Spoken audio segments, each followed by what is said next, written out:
Hey, y'all. Welcome to Everybody Gets 15 Minutes here at Waterloo Records in Austin, Texas. A quick conversation with some of our favorite acts. We have the privilege of hosting live in-store right here on our own stage. I'm Gus Ochoa, and this is Rhett Miller. Woo! Hi, Gus. How are you doing? I'm all right. I'm hanging in there. The allergies are a little bit nuts, but I'm okay. Welcome to Waterloo Records. Like, how are you? Like, you've been in before, yes? Played the shop. Yeah, I played the old one. Yep. This new place is incredible. It feels like we've been here for like 5 years, though. Oh, it's so good. Yeah. See, in a world where record stores are occasionally going the opposite direction, Yeah. this makes me so happy. And of course, Austin. Yes, the best. Yeah, Austin's all right. Do you Yeah. get down here much anymore? You're up in New York now. I do. My sister Christy lives down here with her family, and I love to visit them. And the 97s always play here, and I play here, once a year at least.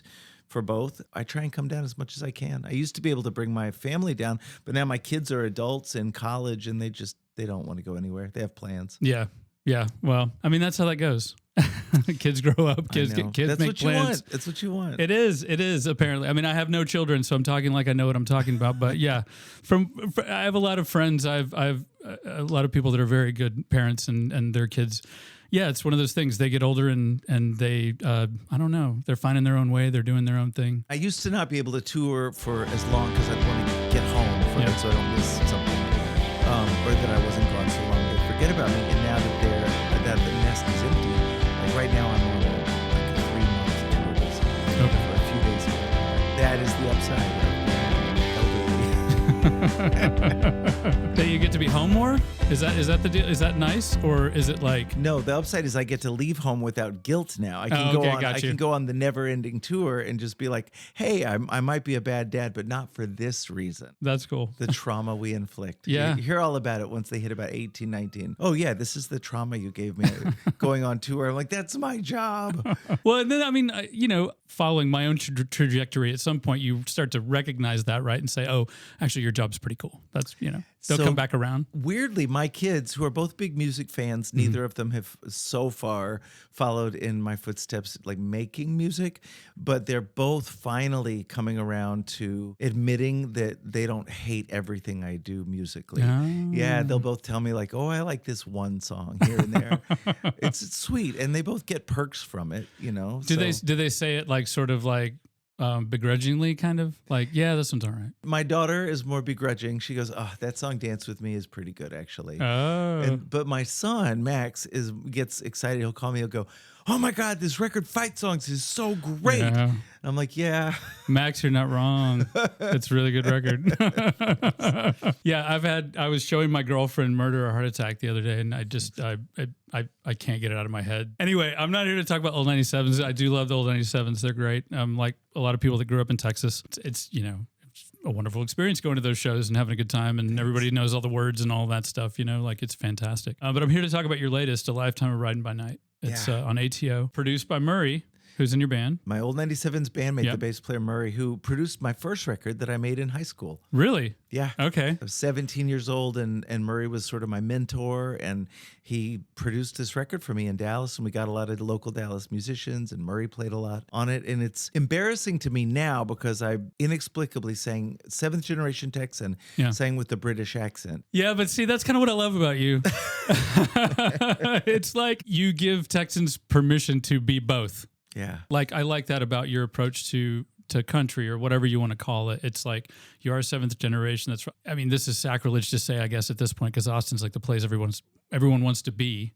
But being born and raised here, like, it was smaller when I was younger, and I wanted to just be somewhere else. I wanted to be from somewhere else. Yeah. And so I would put on those sort of like those masks, I guess, of like, oh, I want to be a New Yorker, I want to go to Los Angeles, that kind of thing. And as I've gotten older, I've started to more, embrace the y'all and the drawl that I have that I don't realize I have until my girlfriend from California is like, oh, wow, you definitely have a drawl. Yeah. You know where it comes out? So, because I'm the same as you. Like my generations of my family all talk like they're from Texas. Sure. And it's great. But I forced myself to not have it, but it comes out, especially if I hang out with my bandmates. Yeah. But it's words like tin. Like, I don't even think about it, but my wife was like, you say tin so funny. I'm like, you're from Cleveland. You say everything funny. And we live in New York, and they all talk funny. Everybody talks funny, everybody. Well, and they pronounce Houston. That's a little bit different, But Who's right? Yeah, no, I have no idea. But yeah, I hear you. There are things words that I rush that I don't realize I rush, or phrases that I rush that I don't realize I rush. Anyway, I'm sorry, I'm getting off track here. Back to the record. It's an amazing record. I've really enjoyed it. Thanks. Like this past couple of weeks, listening to it, it's been fantastic. It features Evan Felker, Turnpike Troubadours on Come As You Are. How great is that? It's fantastic. That's cool. the one that is it the video is a VW bus? Is that the right one? Or is that- Yeah, my crazy friend Felix, who's a Texan as well, Yeah. lives up by me now and has this sort of art compound. And he put a bunch of Volkswagen buses up on these tall poles. Oh, wow. Because he's a lunatic. And they keep trying, the town keeps trying to like sue him. This is a danger. He's What? like, who cares? Yeah. It's my property. Exactly. Yeah, that's fantastic. It's a fantastic song. You've also got Jesse Valen's Whale of Gin Blossoms, which growing up for me, they were a huge band. Yeah, such a great songwriter, Jesse, and we wrote one of the songs together. I've got a lot of co-writes on the record, which is crazy because I don't normally do that, which is probably why they kind of backed up over the last few years. And I was like, I gotta use these co-writes. Jesse and Evan and Caitlin Rose, who's great, Nicole Atkins, my friend Ben Greenman, who's a great author. We wrote a song together. Yeah. I kind of embrace that. I don't do a lot of that, especially not the Nashville style where you're scheduled like in offices. Right. But I do write songs with friends, and there's no shame in that. I think it's a great thing to collaborate. How is it different for you, like that approach? Like, I don't know, coming to it and writing a song yourself, to me, that's very much like, that's what I like to do. That's like how I like to approach it. I've never done a co-write. Like, what is that process like? Is it like meeting in the middle kind of? Is it like, do you have to seed ground, like sort of thing? Like, how does that work? Well, you do. I mean, collaboration involves definitely some giving up of your own, control. That's the whole point of it. And it's different with everybody. With Evan, because I have 3 co-writes on this record with Evan Felker. With Evan, it's kind of crazy because he does things that I don't even understand how he can do them. Just little weird musical stuff that I would never think of. There's a movement in our song, Come As You Are, where in the chorus, we had written the song and he added a chord at the last minute. It's a movement that musically that I would never do. It's like the second to last chord. He just added it at the last minute and he sent me a recording of it and said, I stuck an extra chord in there. And I bowed up a little bit like, what are you doing? We had this great song. And then I heard it and I was like, I don't know how you did that, and it's so great, and it took the song from an 8 to an 11 for me. So yeah, everybody brings something to the table and you have to let them bring it. With Caitlin Rose, our song is the last song on the record, and it's this really sad little quiet song called Brand New Heart, and she just had this idea, what if we wrote a song about a couple and one of them has Alzheimer's? I would never write that song. It's all the things that just are anathema to my inner entertainer. Yeah. I was like, no, nobody wants to hear this. But I let her talk me into it. And then she's just so good at melody. And there's these little melodic moments that I would never have come up with. So I guess the trick is, to answer your question, really embrace the things that your partner does, because you are partners in it. Embrace the things that they do and let them do those things. If you have something that you're able to bring to the table, trust them to get excited about the thing you did that's great. Even if you're writing a song by yourself, and now that I teach songwriting as a professor at a college in New York City, I have to talk about this stuff. Don't fall in love with your first idea because it might not be the right thing for the song. And that is true even if you're all by yourself. So be willing to, cross through lines that you think are so great and clever or whatever if they're holding the song back. And especially in the case of co-writing, you have to give up certain things. Kill your darlings. That's what the authors say. Kill your darlings. I love that. Yeah, I have a whole notes app full of things that I've talked with Briscoe before. I've talked with a couple other people. I was talking with the guy James Steinley yesterday, just about, how that process works for each person. It's very different. I mean, for me, I'll hear somebody talking on the street and they say like a line and you're like, oh, that's weird. Yeah. Like we were in here the other day, Bob Livingston, I think, was being interviewed. We were just talking outside and somebody said blood and words. Oh. The associate was like, hey, can you text me that real quick? I was like, sure. Yeah. So now we have this like weird thing going back and forth on Instagram about he says blood and words. I say something else. He says something else. I'm like, great. Here we go. Great. See, that sounds like a co-write. Yeah, I know. I mean, like, yeah, I guess it does. Gosh, I need to pay more attention to what's going on in my own life here. So yeah, talking about songwriting, I was thinking about my friend Jason. He's from the Dallas area. He grew up listening to you guys, and he used to always talk about Singular Girl. He used to always talk about the line that always kills me in that is talking to you girl is like long division. And I was just like, how do you do that? How do you do that? How do you just sum up how like, anxious or complicated that is? It's great in that way. And I want to bring it back. I mean, you can go ahead and if you want to address that. Yeah. I just love it when things do double duty, Sure. like if a phrase can be used for multiple, it has multiple meanings, like then you're telling the story on multiple levels at the same time. And then it lends itself to re-listening, which I feel like that's what you want. You want people to want to hear your song again and again and again, play it again. So yeah, so the phrase long division, obviously long division is difficult. So talking to you is difficult, but also long division is like, I've been on tour for 3 weeks and we're not connecting anymore because we've been so far apart. Like, I just love it when things do multiple things at once. And sometimes there'll be a lyric that someone will point out, like, oh, I love how this has multiple meanings. And I'll think, it didn't even occur to me. I just saw the one meaning. But now that you pointed out, I totally meant that the whole time. So I'm getting credit for things I didn't even. No. You come back and you're like, yeah, I meant to do that. That's right. So to bring it back around to this record, the tune on this record I really like a lot is Ellie on the Wharf. Oh, cool. Thank you. We're talking about the double entendre or multiple meanings in a line. I like it in a slightly different way. Do you mind if I quote a couple? Is that okay? I'm into it. Let's go. So when you say painted them so many times, she saw them in her dreams, and you come back to the second line and you say painted them so many times, she couldn't help but see them in her dreams. Or later, it's that far out, they're no more than a flicker of hope. That far out, they're no more than a flicker of a disappearing hope. Yeah.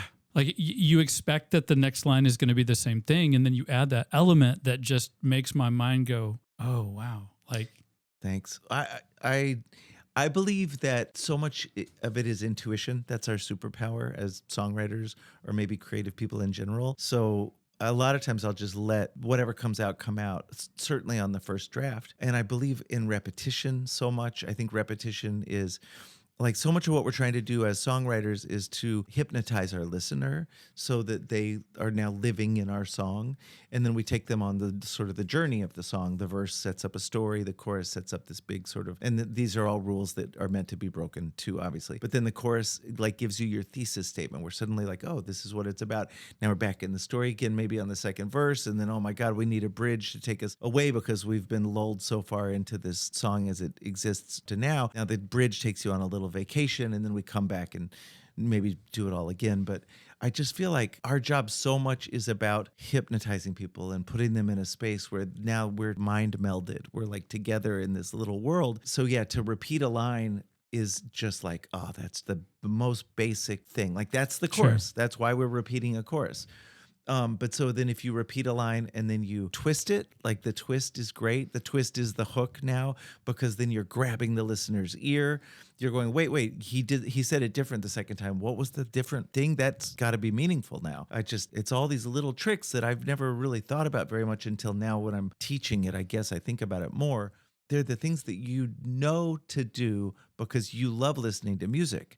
And you don't realize you're doing them as a songwriter, I think, until maybe later in your career. You're like, oh, I do that a lot, I guess. Yeah. that seems to work. It does seem to work. And it's just something that listening to this record, that song in particular, I'm walking down 12th or whatever, and I'm coming back from getting a coffee and it's in my ears. And it's just kind of like, it colors everything around me, And it's a beautiful song. I met you back on the tour. I'm not going to say when it was for, I think it was the Instigator. That's the Green record, right? I was one of those people that waited after the show. And I just wanted to ask you, like at the time, what would be some advice you would give me as a burgeoning songwriter, I guess? And you said, read more books. And you said, listen to the Kinks. Oh God, that's pretty good. Actually, it is really good. It's really good advice. And so I was going to say, like you mentioned the new school, and that's where you teach. And I've noticed you also have like a workshop thing that you do as well, sort of. Yeah. Is that advice still good today? What would you tell somebody today, like in that way, if somebody was asking, is that pretty good? Or what's funny? I don't feel like I emphasize to the students at the new school enough how much you can get inspired by reading like fiction. It's just so good. I mean, that is not true. I do bring in a stack of books on the first day. That's a lot of poetry books. And then, because I just have always found that when you're stuck, if you can pick something up and just flip through the pages, find a few words. Obviously now we all know because Julia Cameron and her Artist's Way is always telling people to take a walk, take an artist's walk. Like that's such great advice. But yeah, I feel like other people's art is always good, even music. One of my favorite things is being in a restaurant and there'll be a song playing, but not quite loud enough to really make out all the lyrics. Yeah. And I'll hear something and I'll think, what did they just say? Did they just say this? And I'll go look it up, and whatever I thought it was is not what they said, but what I thought it was is kind of a cool lyric. Yeah. Now I just got a free line for a song. Yeah. It's so great, man. Yeah, I spent a lot of my time in my youth thinking, like In Excess was pronounced inks, that kind of thing. And until you figure it out and you're like, oh, that's better. Do you have a favorite tune on this new record? It's funny that when a new record comes out, you can't play all the songs every night. I really only end up playing like 2, maybe 3 songs a night off the new record, just because I've got so many records and the audience isn't there to hear the new record necessarily. So I would be testing their patience. And with, 13 old 97s records that most of the set is old 97 songs because that's what people tend to love the most. And I don't begrudge them that. And then 10 solo albums now. It's too hard. The more songs off the new record I put in, the more songs I'm not playing off any other records. So I end up playing like 2 songs tonight, and "Come As You Are" is the single as dictated by the record label, ATO Records. Okay, yeah. So, and there's a video for it, so I kind of have to play that song every night. Gotcha. So really now there's one slot other than that I'm playing every night. I'm doing All Over Again, the song I wrote with Nicole Atkins, All For You, the song I wrote with Jesse from the Gin Blossoms. I just today was thinking I'd like to work up Ellie on the Wharf because it's a song that I keep thinking about because it's weird. It's not like there's something about it it's folkier than everything I've ever done. And so I haven't really done that one, and I need to make sure I know it. I probably need to make a cheat sheet for it that I can lay on the ground. It's funny that you brought that up. I do think that one is one that I would like to play. If I had to pick what's maybe the best song on the record, I don't know. It's probably one of those Evan songs just because, A Little Song I feel like is a pretty great top to bottom song. I feel like "Come As You Are" stands on its own merit. Of the songs that I wrote all by myself, I really like "The Bells of St. Mike's" just because it's so sad. And I normally would never do that, but because Murray produced this record, he chose the songs that were going to go on the record, and I gave him carte blanche. I didn't boss him around, and it was the other way. And he picked these very like maudlin, maybe that's a negative descriptor. He picked these very vulnerable songs, which I would normally never do, but I trusted him, and I'm glad I did because it's the kind of record I wouldn't have made otherwise. And I'm glad it's a beautiful record. Yeah, it is a beautiful record, and I'm glad you brought that up actually, because I was going to ask how having Murray involved in that way was beneficial. And I don't know you guys, but you've known each other for a while. Oh yeah. So is it comfortable to have him there? Does he make it like easier for you to be vulnerable in that way? Yeah, all of the above. I mean, for me, making this record was different than any other record I'd ever made because I was about to go in and get this vocal cord surgery. So a week before the surgery, I went to LA and I recorded all the vocals and all the guitar for 20 songs that Murray had chosen from 40. I'd given him 40 songs. So he picked 20 songs, and so even then I didn't know what the record was going to be. I knew 12 of those 20 would end up making the record, and there were a number of songs that were more upbeat. This record could have gone a lot of different directions even once I'd recorded all my stuff. So for 3 months I was off getting surgery, recovering from surgery, not talking, not singing, not traveling. And Murray was in Washington State making an album, and I had no idea what he was doing. It was so weird to think that somebody was making my record for me and I was just going to find out what it sounded like once it was finished. And so 3 months later, he played it for me, and it was the big reveal. It was almost like a reality show when they redo their house and they now this is what it looks like. And it was so sweet. And I didn't know what to expect. I knew because he would describe things to me. He was using Nick Drake comparisons. Everything he was comparing it to was very moody. So I had a feeling what it might sound like. And I know Murray enough I know that there'd be a lot of reverb, maybe some single note piano that was going to be very like ghostly sounding. But I like that sparseness of this record. Same. I do too. I think it's really cool. And I think it's great that you could go through that sort of surgery, which was also a very vulnerable situation, and trust one of your closest, confidants and friends to like run with the record. Yeah. That must have given you some like sense of like, okay, cool. It's going to be okay. It was really sweet. And I mean, it brought Murray and I, and this is crazy to say, after, he recorded my first demos literally 40 years ago when I was 15 years old. So we've had a 40-year partnership, a collaboration, friendship, brotherhood. It's crazy to say this in a way, but, making this record together actually brought us even closer together. And I guess that's how friendships work. You sort of like sine waves. You touch, you come together, you go apart, come together, go apart. And it wasn't like we'd really gone super far apart. We've been, touring together all these years, but it definitely brought us back together in a way that we hadn't been for really decades now. It was very sweet, honestly. That is very sweet. I love that. Lastly, I like to ask people, yeah, what have you been listening to? Yeah. And you can pull out your phone and look at it if you need to. It's totally fine. Like whatever. What have you been listening to that, we are a record store, so it's like, what kind of has come across your path that you're excited about? The thing that blew me away recently was the Adrienne Lenker's record last year, the song Sadness as a Gift. My son turned me onto it, and I had turned him on. This happened with both of my kids, with Phoebe Bridgers a few years back, where I was like, you guys should listen to this. You're going to like it. And then a year later, they're like, oh my God, Dad, have you ever heard like Phoebe Bridgers? I'm like, I actually played this for you. So are you talking about Bright Future? Yes, that record. But record. Specifically Sadness as a Gift. Like, to me, that song was just something crystallized. Like, this is my favorite song of the last long span of time. So I play it for my class. I've been playing it for my classes. In our first few sessions, we'll play songs that we feel like are sort of meaningful. I really love the Dom Flemons record, Traveling Wildfire. I thought that was just a great, because Dom has done a lot over the years, because he's such a musicologist and he's such an active brain, like it's hard to keep up with him. But I felt like that record was just such a great moment where he sort of brought everything together. He wasn't being a musicologist specifically, he was just making a Dom record. So I felt like that was a really important record for him. I guess that was a couple of years ago now. It's hard. I don't keep up as much with new stuff. I'm mostly listening to my own songs as I'm writing them. No, I hear you. We were talking about that just the other day.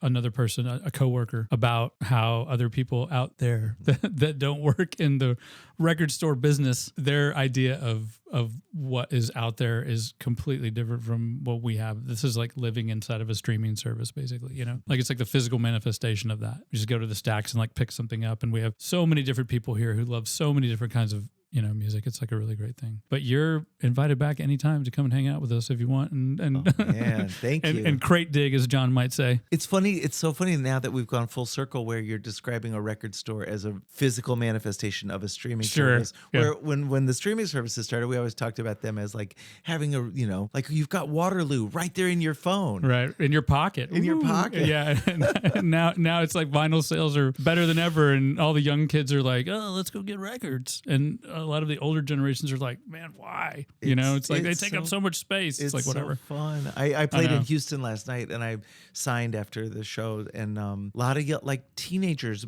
pulling up, buying albums from me, and I'm just like looking at these kids holding records thinking, this is amazing. I kind of love that we're, again, gone full circle. It's the sine wave that is sort of at the heart of everything we do. Going apart, coming back. I love it. That's fantastic. Well, his latest album is called A Lifetime of Writing by Night on ATO. It's out everywhere you stream your music. And you can, of course, pick it up at your physical copy that we just talked about on vinyl or CD here at Waterloo Records. You can follow him on Instagram at Rhett Miller. Or to keep up with shows and join his mailing list, please visit rhettmiller.com. And check out his very own podcast he has. It's really awesome that we didn't talk about. It's called Wheels Off with Rhett Miller. It's dedicated to conversations about creative folks. It's fantastic. And you can get that wherever you get your podcasts. Rhett Miller, thank you so much. Thanks, Gus. You're a very generous interviewer, and I really appreciate it. So cool. That's very kind of you to say. Thanks. We're really happy you came out. And thank you all out there for listening. You can follow us on Instagram at Waterloo Records, at Waterloo.sound for our Dolby Atmos studio, at Waterloo_wheels to follow the ongoing adventures of the Waterloo van. And seriously, we have a van. It's awesome. And at Unofficial Dogs of Waterloo to see all of our canine pals that come in and shop with us. I'd like to thank Cory Reinisch, our marketing manager, Allie Lingren, our in-house engineer, Audio-Technica, for providing the mics and microphones, and of course, the hardest working staff on the planet, without which none of this is possible. I'm Gus Ochoa. And see y'all next time. Until then, support the artists you love, support your local record store, and if you're in Austin, stop in and say hey. We'd love to see you.